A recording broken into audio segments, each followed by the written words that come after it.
Is the LUMIX S1II the greatest camera of all time? I've never seen a camera that doesn't hold back on giving you absolutely everything you need as a hybrid shooter to perform in every which way you can. I used the S1II for the last 3 weeks, and my first time using it was in south of France during a real shoot. And I got a ton of experience forcing myself to learn how to use the LUMIX system. Prior to this, I was using the ZVE1 in the A7CII, and I had to use 2 bodies to cover both my video options and my photo options. Prior to that, I was using the Canon R3 and the Canon R6. The Canon R3 used to be my favorite camera of all time, but I couldn't handle the size and the weight of carrying something like that while traveling. It's just too much for me. And so I had to split and go back to the Sonys because of the compact body and the size and the weight. It's just so good to carry and feel lightweight and just move agile.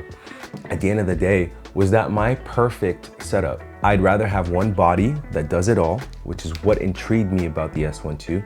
But obviously, I had to find out for myself whether this system was for me or not. So what does the S1II do that both my Sonys can do? Am I gonna completely erase my entire kit because of it? The video aspects and the photo aspects in the S1II are just incredible. They do not hold back on any of those features.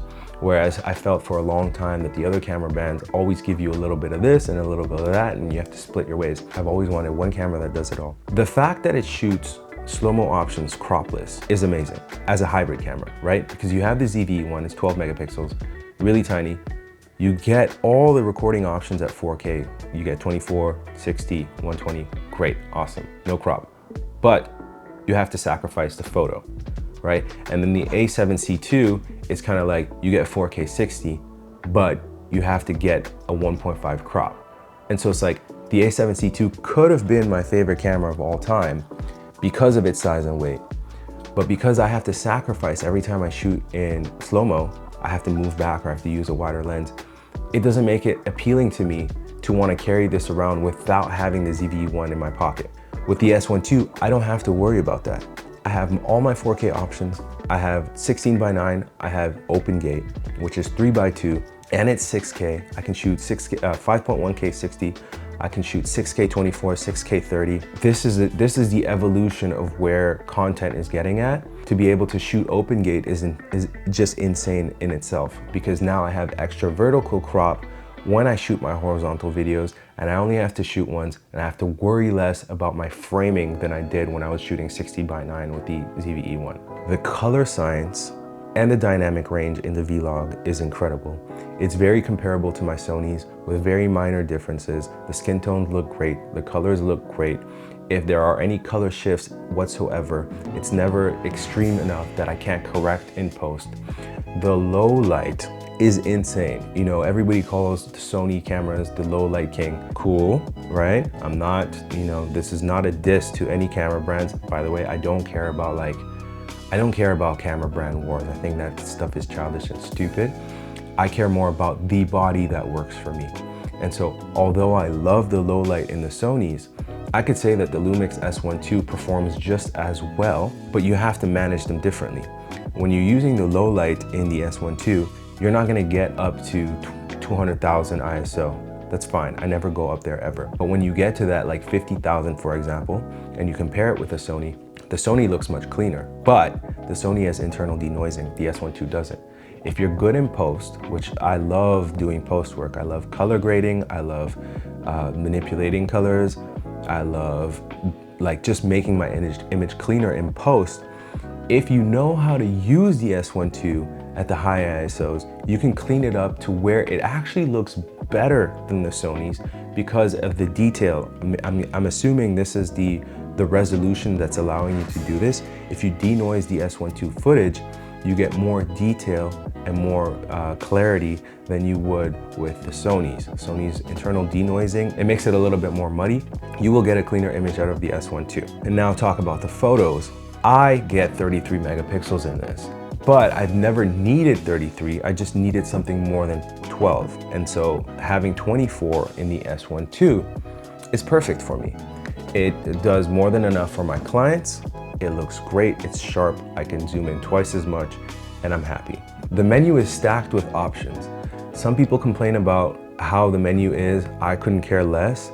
there is the ability to customize and add your own custom menu in the camera. And so what I do is I just put everything that I use on a regular basis, stick it in my custom menu. I'd rather have everything in the menu and having myself to go and find what I need and customize it than to have a lot less and be worried about what options I'm missing. Here you have everything. The body, it's got every button I need. I can customize any button to do whatever I want. And they have a ton of them, like just a ton of buttons for me to use.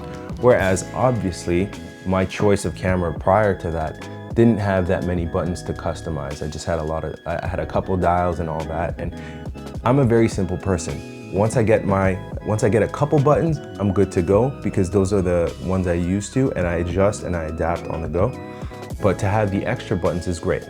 Now let's talk about the autofocus, because this is probably the biggest one for me. Before touching a Lumix camera, I did my due diligence, obviously, to go on YouTube, like you guys are watching right now, to find out what do I have to worry about when I'm switching systems. And the first flag that I came across, based on certain reviews, was that the autofocus, touch to track in particular, was not as good as the Sony's.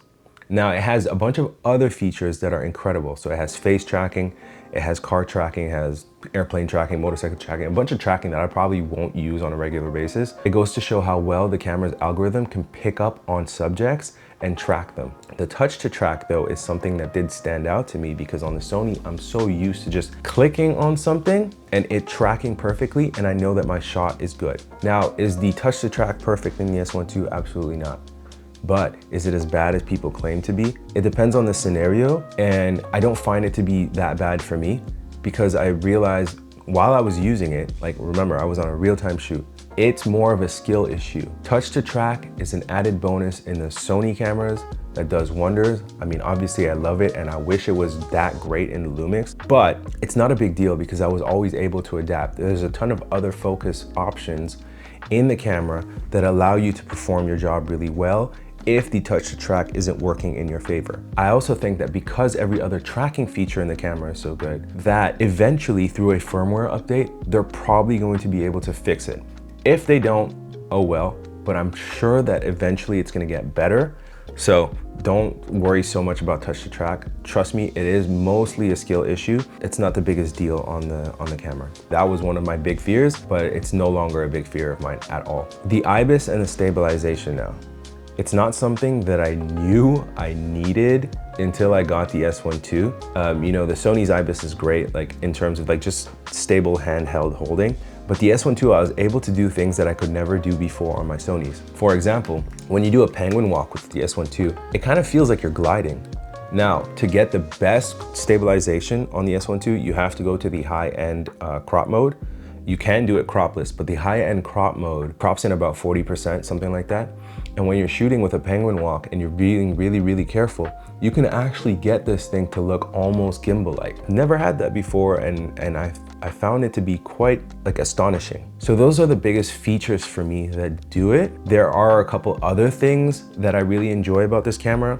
Of course, a swivel screen is crazy good. Like I don't get that with the Sonys. I only get to pop the Sonys out just a little bit, okay?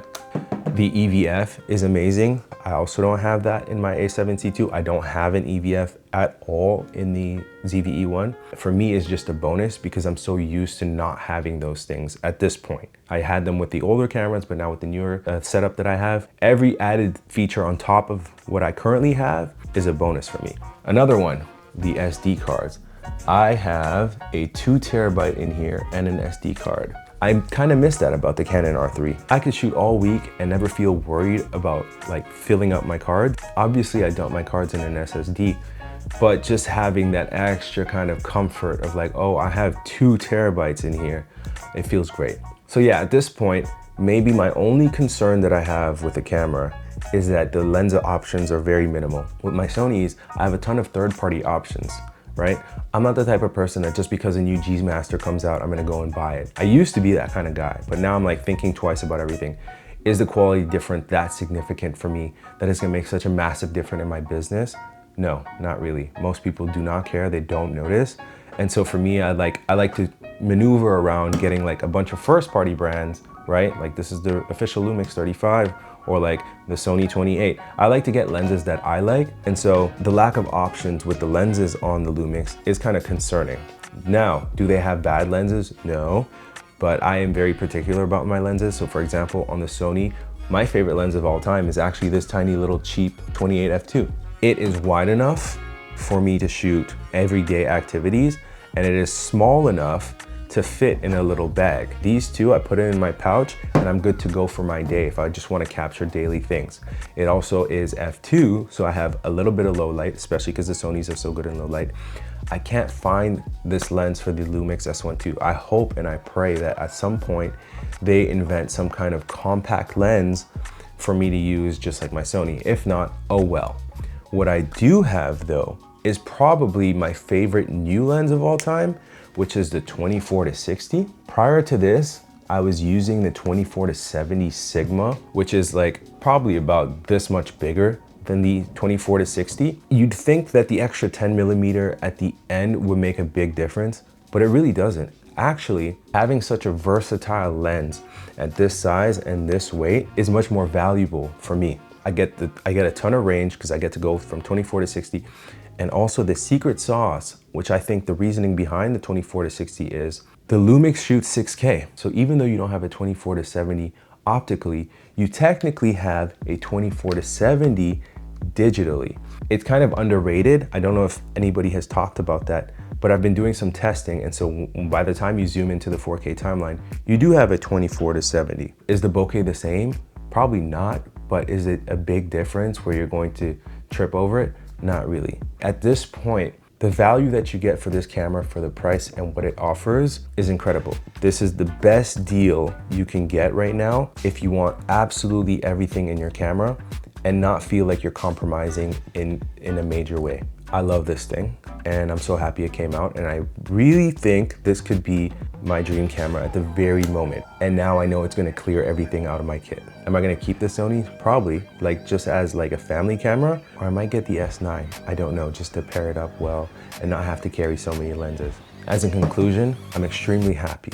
And I'm super grateful that a camera brand is coming out and saying, you know what, we're just gonna not hold back and put everything in one at a phenomenal price. For hybrid shooters, this is invaluable body. If you're the type of person that you have so much variety in your projects that you need one system to do it all, this is the one. By far, this is the one. I really don't think anything is competing with the S1II currently. I don't know what's gonna happen next, but as it stands right now, this is Neo in the Matrix, and he's breaking free and he's giving you everything.